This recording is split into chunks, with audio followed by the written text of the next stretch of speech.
जय हिंद एवरीवन। पिछली दो वीडियोस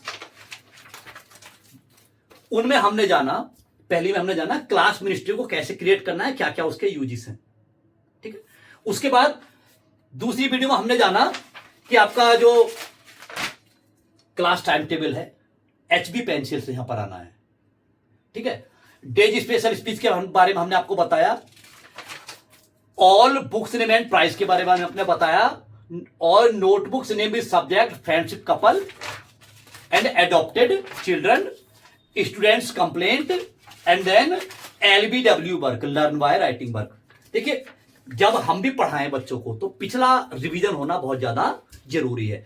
आज हमारा टॉपिक है सब्जेक्ट डिटेल। इस क्लास रजिस्टर के अंदर हर विषय के लिए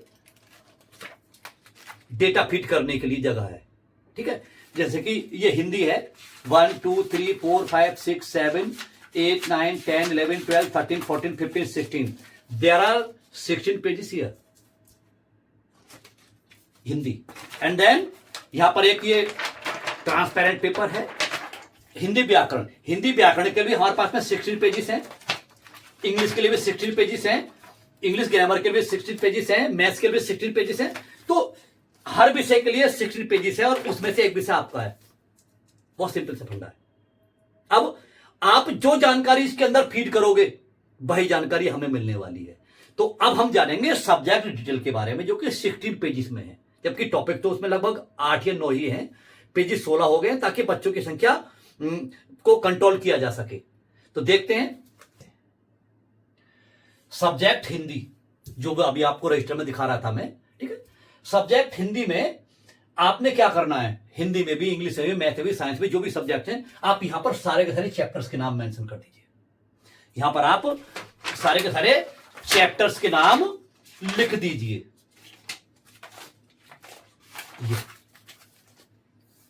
ज्यादा है तो इधर आ जाएंगे, इसलिए 16 पेजेस हो गए हैं। तो पाठ का नाम आ गया। अब सभी अध्यापकों ने यहां पर जो पाठ है उनके नाम नोट कर लिए। ठीक है, अब जब भी कोई पाठ समाप्त हो आप यहां पर डेट ऑफ कंप्लीशन में इंसर्ट कर दीजिए। अगर इतना काम आपने किया, देखिए जो चैप्टर्स नेम है, ठीक है, वो लगभग 5 से लेकर के 10 मिनट लगेगा आपको लिखने के लिए, और एक ही बार लिखा जाना है पूरे सत्र में, और डेट इंसर्ट करने में मात्र 5 सेकंड। इतना कार्य यदि आप करते हो तो जब हम क्लास में पहुंचेंगे, इस क्लास रजिस्टर को ओपन करेंगे, हम देखेंगे हिंदी, अच्छा हिंदी में 15 है, 15 में से 3 पाठ हो गए, इंग्लिश में से इतने हो गए, इसमें ओ भाई ये ग्रामर तो चल ही नहीं रहा है, पता चल जाएगा। और जब पता चलेगा तभी उसकी ओर ध्यान जा सकता है। केवल आपने क्या किया, केवल पाठों के नाम लिख करके। और ये हमारा एग्जाम, ये पाठ कौन से एग्जाम में आने वाला है, ठीक है, ये हमारा oral exam by principal sir.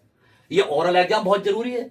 जैसे कि एक पार्ट समाप्त हुआ तो रिटन एग्जाम तो होता ही रहता है, चैप्टर टेस्ट, लेकिन उसमें कुछ मुख्य बातें होती हैं जो बच्चों से पूछी जाती है। जैसे किसी टीचर ने कक्षा 3 के बच्चों को व्याकरण का फर्स्ट चैप्टर फिनिश कर दिया, हमने वहां जाकर के पूछा बेटा हिंदी वर्णमाला में कितने अक्षर होते हैं, बच्चे ने नहीं बताया। तो क्या ये जो अध्यापक हैं उन्होंने उसे अच्छे प्रकार से पढ़ाया? बस उन्होंने क्या किया, अपना कार्य पूरा कर दिया, बच्चों से आए या ना आए। तो प्रिंसिपल सर यहां पर सिग्नेचर तब करते हैं जब उन्हें जो मुख्य बातों का जवाब मिल जाता है। इससे अध्यापक भी थोड़ा फोकस ज्यादा कर देते हैं। तो पेज नंबर 1 और पेज नंबर 2 में चैप्टर डिटेल है और कुछ नहीं है।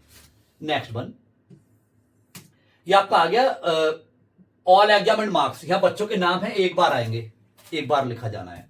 ठीक है, और बच्चों के नाम जो लिखे जाने हैं, हर विषय के नाम, हिंदी के नाम, इंग्लिश के नाम, ग्रामर के नाम जो है वो सब सेक्वेंस से होने चाहिए। ऐसा नहीं कि यहां पर नंबर 1 पर रोहन है, इंग्लिश में नंबर 1 पर सोहन है। तो जब हम डिटेल देखेंगे इसकी, जब इसका डेटा देखेंगे तो बहुत परेशानी आएगी, थोड़ा नजर इधर उधर जा सकती है। इसलिए इन बच्चों के नाम क्लास रजिस्टर के आधार पर, जो आपका जो पतित रजिस्टर है उसके आधार पर लिखे जाएं। ठीक है, और उन बच्चों के नाम इसे बिल्कुल ना लिखे जाएं जिन्होंने सिलेबस नहीं लिया है अभी। ठीक है, उन बच्चों के नाम लिखे जाएं जो 100% श्योरिटी है कि वे इस सेशन में, स्कूल में आने वाले हैं। That clear? तो आपका ऑल इंडियन मार्क्स है, तो यहां पर FA1 उसके मार्क्स चढ़ा दीजिए, FA2 उसके मार्क्स चढ़ा दीजिए, FA3। और मार्क्स कब चढ़ाने हैं? मार्क्स जब ही तो चढ़ाने जब एग्जाम होंगे, उस समय तो हमारे पास समय भी रहता है कॉपी चेक करने के लिए। जब यहां पर एक detail FA1 FA2 half yearly FA3 FA4 तो एक डिटेल जब आ गई तो हम यहां से देख लेंगे कि हिंदी में सबसे तेज बच्चा कौन है उसके। हाँ, एक समस्या और है, ये मैंने क्यों ऐसा किया है, हर बात के पीछे एक रीजन होना है। पहले क्या होता था, पेरेंट्स आते थे स्कूल में और कहते थे मां साहब मेरा बच्चा कैसा चल रहा है। अरे भाई इतने सारे बच्चे, मेरे तो उसके बच्चे से कहीं बात नहीं हुई, तो बड़बड़ाना पड़ता, हाँ हाँ हाँ हाँ सही चल रहा है।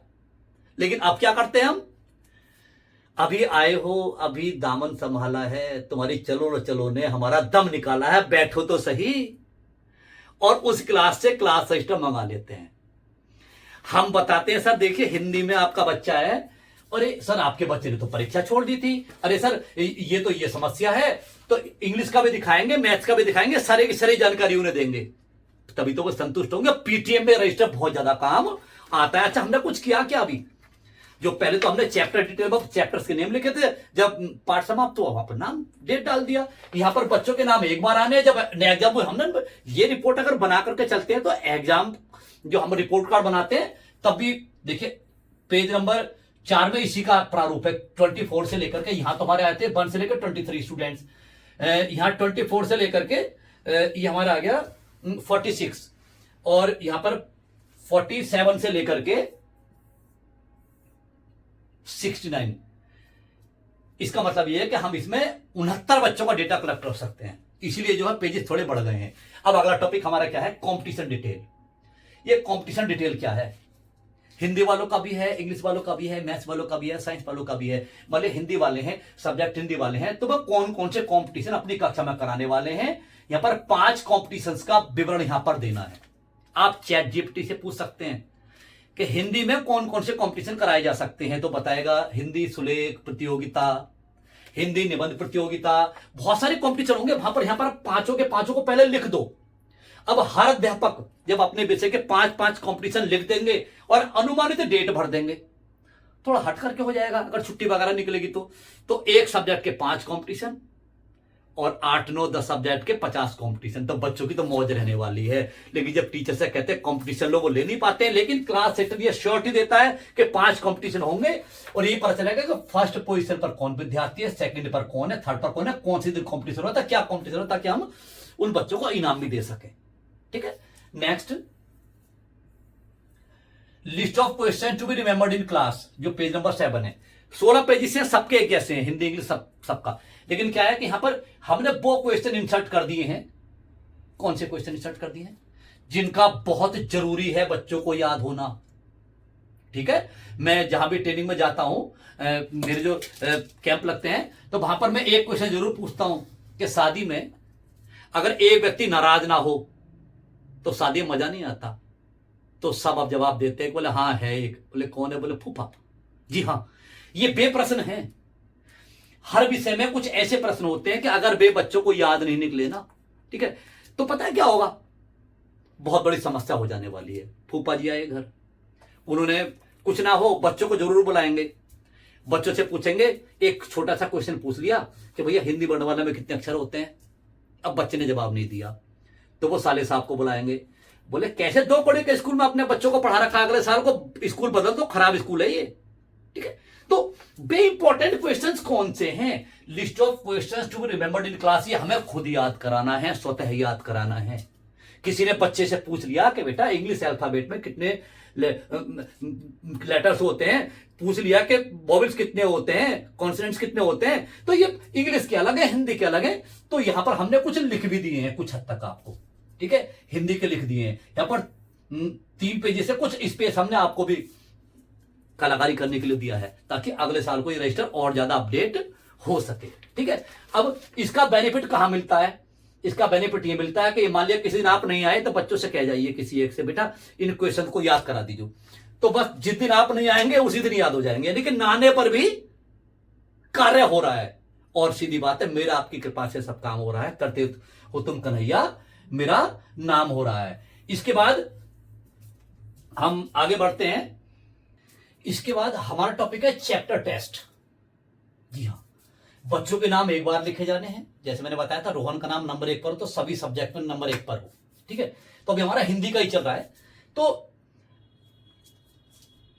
जो भी चैप्टर्स हैं इधर आ जाएंगे, यहां बच्चों के नाम आ जाएंगे, चैप्टर नंबर 1 का नाम लिख जाएगा छोटा सा। ठीक है, और अब उस चैप्टर टेस्ट में, जैसे कि हमने बताया था कि चैप्टर टेस्ट की उपयोगिता है। ठीक है, तो चैप्टर टेस्ट में हमें क्या करना है कि टेस्ट लेना है बच्चों का जब पाठ समाप्त हो जाए, और टेस्ट लेने के बाद में 10 नंबर से चेक करने के बाद में आप उसे पेरेंट्स के पास भेजिए, उनके सिग्नेचर करा करके वापस मंगाइए, और यहां पर उन बच्चों के मार्क्स अपडेट कर दीजिए कि इस बच्चे के इतने मार्क्स चैप्टर टेस्ट में आए हैं। ठीक है, इससे क्या बेनिफिट मिलने वाला है कि जब चैप्टर टेस्ट यहां पर चढ़े हुए हैं, यहां पर एक बच्चा है 9 9 9 9 9 9 9 9 9 9 9, बड़ा अच्छा बच्चा है 9 10 9 10, यहां पर 1 0 1 0 1, इसका मतलब क्या है कि वो बच्चा बहुत ही ज्यादा कमजोर है। हम टेस्ट तो लेते हैं लेकिन उनका रिकॉर्ड रखना बहुत ज्यादा जरूरी है। अब चैप्टर टेस्ट के लिए हमने जो है यहां पर 69 स्टूडेंट्स के डेटा कलेक्ट करने के लिए यहां पर हमने स्पेस इसमें दे रखा है। तो प्रत्येक पार्ट का टेस्ट होना है, और पार्ट का टेस्ट होने के बाद में वो यहां पर भी अपडेट होना है, बहुत ज्यादा जरूरी है रिपोर्ट तैयार होनी बच्चों की। इसके बाद हमारे पास है नोटबुक चेकिंग। नोटबुक चेकिंग क्या है, बच्चों के नाम एक बार नोट करने हैं। ठीक है, अब जब भी आप नोटबुक चेक करें, चैप्टर 1 2 3 4 5 6, तो उस पर टिक लगा दीजिए, ऐसे ऐसे ऐसे। अगर ऐसे करके टिक लगा करके चेक करेंगे तो वो जो समस्या है आपकी है ना, एक बच्चे की कॉपी चेक ना होने की, वो प्रिंसिपल सर की समस्या बन जाएगी, मैनेजर सर की समस्या बन जाएगी। क्योंकि जैसे ही मैनेजर सर या प्रिंसिपल सर क्लास में आएंगे, हिंदी के विषय को देखेंगे, नोटबुक ओपन करेंगे, तो यहां पर मान लिया राजू है, राजू ने अभी टिक नहीं लगाया उसका, इसका मतलब क्या है, हमें राजू पर कार्य करना है। बेटा आपने कॉपी चेक क्यों नहीं कराई अपनी, तो कोई विद्यार्थी बचेगा नहीं। इसके बाद नोटबुक चेकिंग। नोटबुक चेकिंग के बाद में हम आ जाते हैं topic specialist.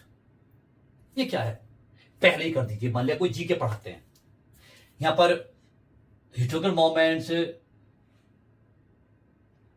Hills, reverse, state ministry, central ministry, और बहुत सारे टॉपिक्स हैं, यहां पर लिख दीजिए। और 4 बच्चों को या 2 बच्चों को आप वो टॉपिक दे दीजिए। जैसे कि एक बच्चा है हिस्टोरिकल मॉन्यूमेंट में, हमने एक बच्चे से कहा बेटा हम नहीं पढ़ाएंगे जीके, आप पढ़ाओगे, उस बच्चे को टॉपिक दे दो। स्टेट्स कैपिटल हैं, कंट्री कैपिटल्स हैं, तो उस बच्चे से पढ़वाओ। तो आज वो थोड़ा अटक करके पढ़ाएगा, लेकिन जब 3 महीने बीत जाएंगे ना, तो आपसे अच्छा पढ़ाएगा। उसकी वीडियो बनानी है। ठीक है, उसके पेरेंट्स को दिखाना है कि देखो आपका बच्चा कितना एक्टिव है। अरे यही तो एक्टिविटी है, फालतू की एक्टिविटी कराने से क्या होगा। अच्छा, उस टॉपिक को लर्न कौन करेगा, बच्चा। पढ़ाएगा कौन, बच्चा। हम कौन है, जामन, काम कराने वाले। ठीक है, इसके बाद में ये आपका चैप्टर डिटेल समाप्त हो गया। अगला विषय आ गया हिंदी व्याकरण। तो हिंदी व्याकरण ठीक इसी प्रकार से पाठों के नाम होंगे जो मैंने आपको इसमें समझाया है। तो ये था हमारा पार्ट 3 क्लास रजिस्टर।